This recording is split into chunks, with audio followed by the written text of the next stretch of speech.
Olá pessoal, finalmente a espera acabou e nós estamos aqui para o nosso primeiro episódio do Abananados Instacast.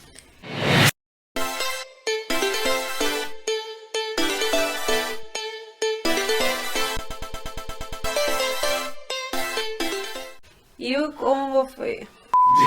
Quê? E o nosso primeiro episódio tem o oferecimento da empresa Sempre Update, do nosso amigo e também convidado Emanuel Negromonte. Oi, te agradeço o convite. Nós gostaríamos que você se apresentasse e falasse um pouquinho sobre a sua empresa. Bom, meu nome é Emanuel, para quem não me conhece.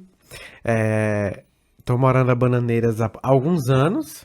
Eu sou pernambucano, da cidade de Limoeiro, para quem não conhece. É como se fosse uma Guarabira, né? Uma cidade com um polo interessante, comercialmente falando. E o Sempre Update ele é um site de tecnologia onde eu falo sobre Linux, sobre macOS, sobre Android, sobre segurança e várias dicas, né, de softwares voltados, na maioria dos casos, para o Linux. Né? Então, o nosso carro-chefe é o Linux, né? O nosso site é um site de nicho, o nosso foco são os desenvolvedores, alguns empresários de tecnologia, então esse é o nosso público. E hoje nós abordaremos o tema a tecnologia como ferramenta de trabalho, o sucesso das redes sociais e também dos sites de tecnologia. Emanuel, como você acha que se deu início a esse crescimento das redes sociais e também como que começou a ser usada como uma ferramenta de trabalho? A gente notou que durante a pandemia as pessoas continuaram com a sua necessidade, né, de comunicação, interação, de conversar com as pessoas. Então, o meio virtual, ele acabou trazendo, né, com mais força durante a pandemia devido a essa lacuna que se abriu. E acredito que com o passar do tempo, porque afinal de contas foram um pouco mais de 2 anos, né? Que a gente estava aí em casa isolado, ou com receio de sair de casa.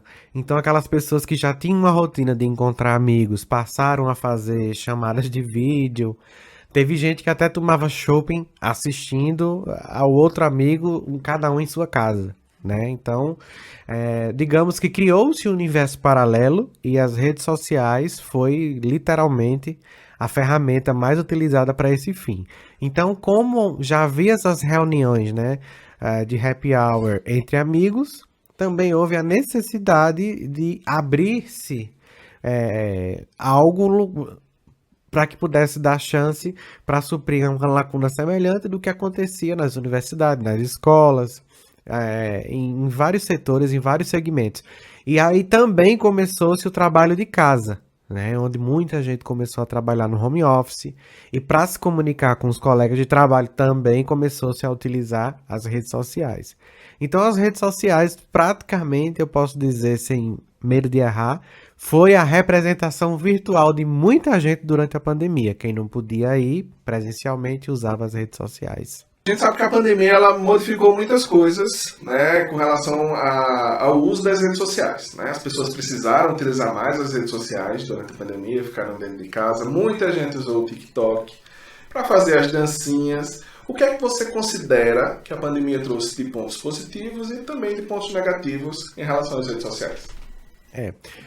Antes da pandemia, a gente viu um grande levante, né, por parte do público aí até meados dos 40 anos, para que largássemos os eletrônicos, né? Então, os pais que davam tablet e telefone às crianças, aquelas pessoas que quando chegava do trabalho para almoçar, por exemplo, que já almoçava com o telefone na mão, sem conseguir largar os eletrônicos. Então, a gente teve esse primeiro momento em que vamos desintoxicar, né? Vamos viver o aqui e o agora.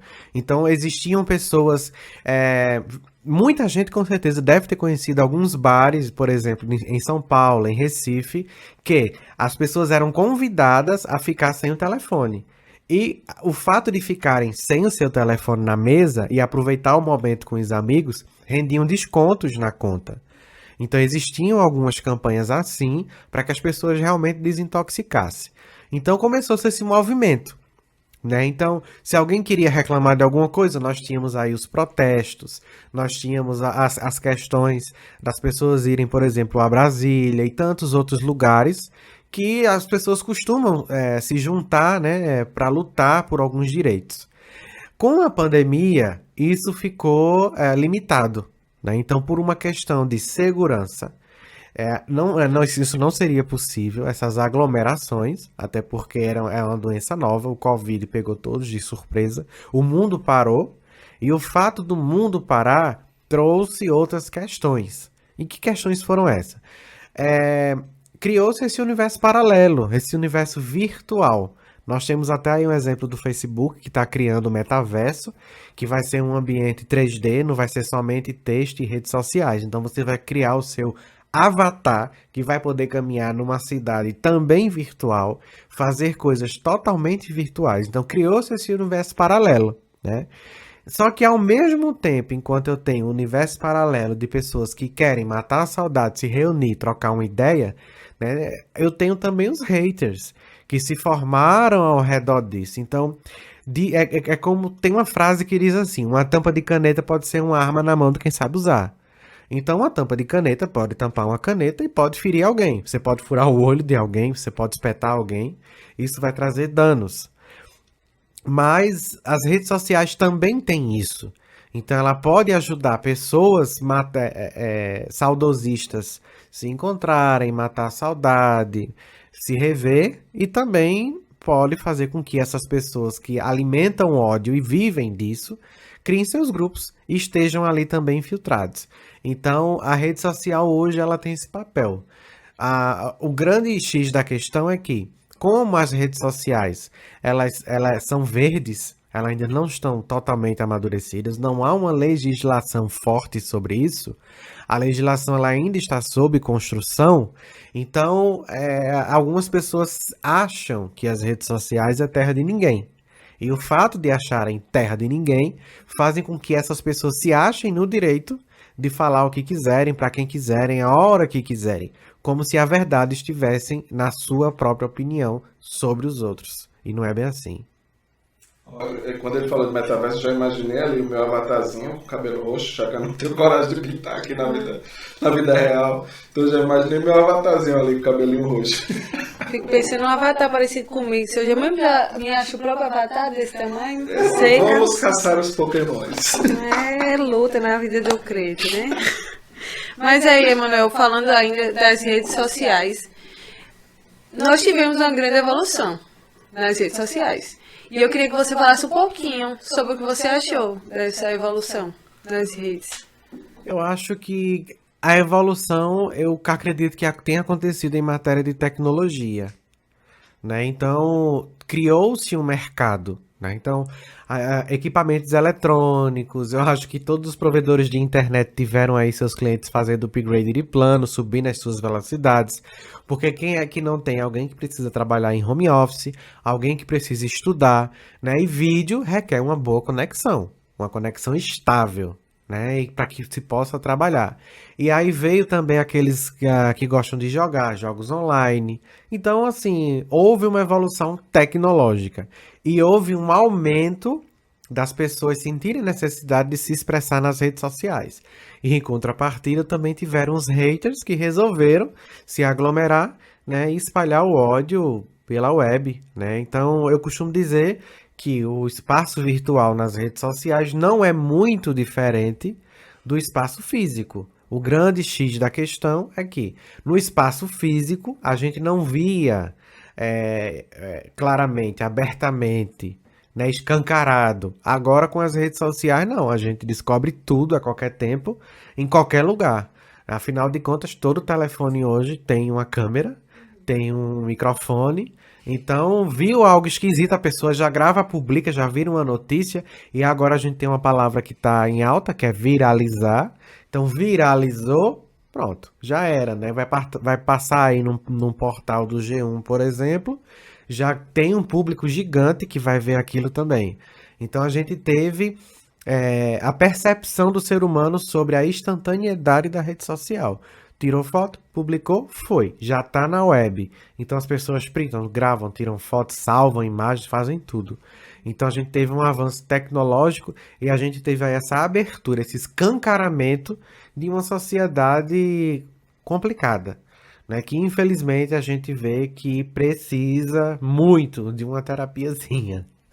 Então, assim, a gente percebe que as redes sociais ela pode afetar diretamente o desenvolvimento humano, não é isso?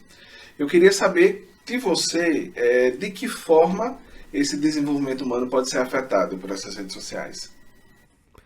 O desenvolvimento humano ele pode ser positivo ou negativo também, né? Então a gente teve durante a pandemia algumas pessoas que tiraram suas vidas. Um dos casos mais próximos foi o filho da cantora Valquíria Santos, que cometeu suicídio devido a bullying nas redes sociais por conta de, segundo informações, de um vídeo que ele postou e ele não aguentou os comentários maldosos, né, das pessoas que alimentam esse ódio e perseguem outras pessoas. Então ele não aguentou e simplesmente tirou a própria vida. Então isso comoveu muito. Além disso, a gente teve outras situações positivas também, né? Então a gente teve novos influencers, pessoas aí com milhares de seguidores no TikTok, justamente porque um grande público se identificou, né? Se identificou pelo conteúdo, se identificou pelo jeito que a pessoa interage nas redes sociais. Isso também conta muito. Então, naturalidade, espontaneidade, simpatia e principalmente gostar de gente, porque não adianta você ser um influencer que não gosta de tirar foto com as pessoas, que quando tá na rua você é fria. Então, isso não se sustenta por muito tempo.